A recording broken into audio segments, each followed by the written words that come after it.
श्री अन्नपूर्णा रसोई योजना को लेकर बड़ी खबर है। अजमेर में श्री विजयनगर में रसोई संचालित करने वाली संस्थान को ब्लैक लिस्ट किया गया है। बड़ी खबर, संस्था श्री गुरु नानक एंटरप्राइजेस को ब्लैक लिस्ट किया गया है।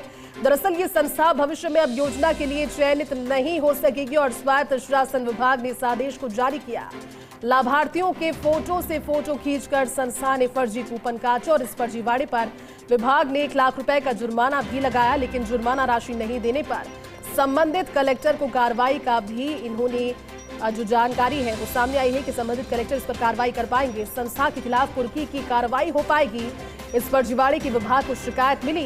विभाग ने 1 फरवरी 2024 से 31 मार्च 2024 तक के जारी कूपनों की जांच करवाई। जब योजना के पोर्टल पर IT एक्सपर्ट से जांच करवाई तो जांच में लाभार्थियों के फोटो से फोटो खींचकर फर्जी कूपन जारी करने का मामला सामने आया। अब संस्था को ब्लैकलिस्ट करने के बाद रसोई का जिम्मा नगर पालिका संभालने वाली है। श्री विजयनगर पालिका संभालेगी रसोई चलाने का जिम्मा। आगामी 15 दिनों में नई संस्था का चयन किया जाएगा।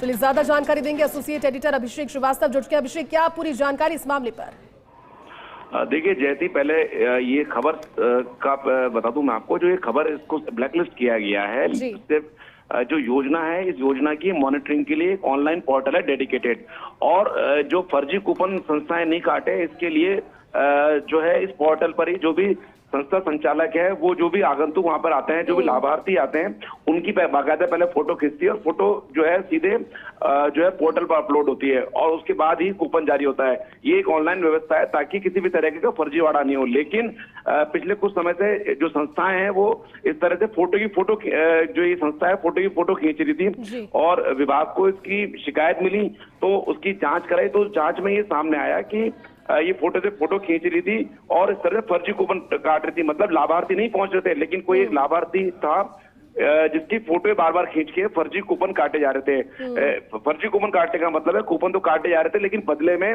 जो है खाना किसी व्यक्ति को नहीं दिया जा रहा था, क्योंकि एक तरह से गबन का मामला था कि फर्जी कूपन काट के जो है वहां से पैसा उठाने की तैयारी थी जो संबंधित नगर पालिका है वहां से। क्योंकि 8 रुपए में एक जो जरूरतमंद और जो गरीब व्यक्ति है उसको वहां पे खाना उपलब्ध कराया जाता है और इसकी पूरी जो कॉस्ट पड़ती है थाली की वो 30 रुपए पड़ती है। जो 22 रुपए है वो सरकार पे करती है। तो एक तरह से 30 रुपए प्रति थाली जो है पेमेंट जो है उसको संस्था संचालक को मिलता है। लेकिन यहाँ पर फर्जी कूपन काटे जा रहे थे।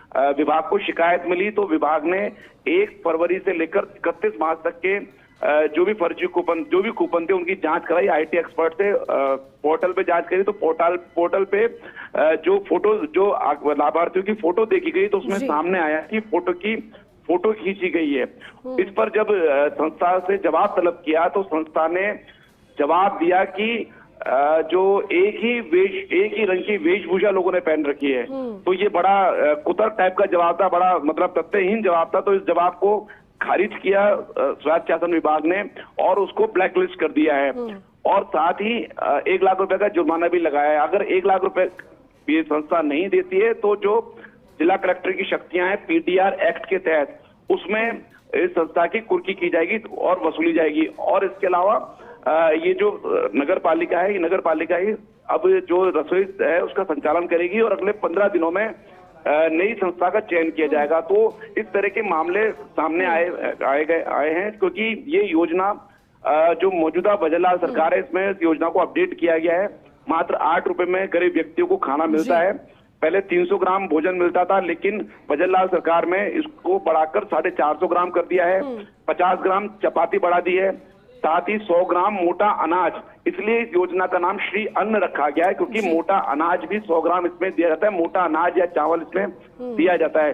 योजना का उद्देश्य यही है कि जो जरूरतमंद है, जो गरीब है, वो 8 रुपए में भोजन कर सके। उसी लिहाज से योजना शुरू की गई थी और पिछले कांग्रेस सरकार में ये इंदिरा रसोई योजना के नाम से चलती थी। लेकिन इंदिरा रसोई योजना की जो खामियां थी, जो उसको और अपडेट किया गया था, किस तरह से इसको और जो गरीब और जरूरतमंद के लिए लाभदायक बनाया जाए, उस लिहाज से मौजूदा सरकार में इसको अपडेट किया गया। तो पोर्टल इस तरह की जो संस्थाएं हैं पहले भी विभाग ने जो है ब्लैकलिस्ट किए हैं क्योंकि इस तरह के फर्जी कूपन काटे गए थे। और इस पूरा जो सिस्टम है पूरा ऑनलाइन है और पोर्टल पे इसकी बाकायदा मॉनिटरिंग की जाती है और इसका पेमेंट भी उस हिसाब से किया जाता है कि जितने कूपन कटते हैं उस हिसाब से जो है पेमेंट किया जाता है। लेकिन यहाँ पर ये धंधा चल रहा था कि फर्जी कूपन काटे गए।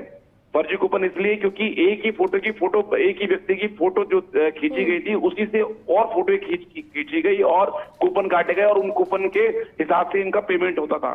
तो इसको विभाग ने एक तरह से सरकारी राशि के गबन की श्रेणी में माना है और यही कारण है कि इसको ब्लैकलिस्ट किया गया है। भविष्य में ये जो संस्था है इस योजना के लिए कभी चयनित नहीं हो पाएगी और जो है 1 लाख रुपए का जुर्माना लगा है। ठीक है अभिषेक, शुक्रिया आपका इस पूरी जानकारी के लिए।